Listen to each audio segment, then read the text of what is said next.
তুমি নীরবতা দিয়ে হতাশ করো এবং সফলতা দিয়ে চমকে দাও, একজন জ্ঞানী ব্যক্তি বলেছিল। হ্যালো এভরিওয়ান, আসসালামু আলাইকুম। সত্যি তোমাকে যখন কেউ কোনো কথা বলবে, সেটার প্রতি উত্তর তোমার না দেওয়াটাই বুদ্ধিমানের লক্ষণ। তুমি নীরবতা দিয়ে তুমি তাদেরকে হতাশ করে দাও।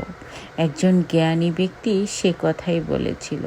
আর একটা কথা বলেছিল, তুমি এমনভাবে সফলতা অর্জন করো, সেই সফলতা দেখে যেন তারা চমকে উঠে।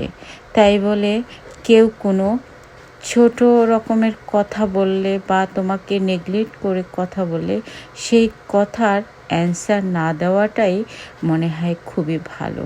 কথাটা আমার কাছে কিন্তু বেশ লাগছে এবং কথাটা সত্যিই অসাধারণ লাগছে।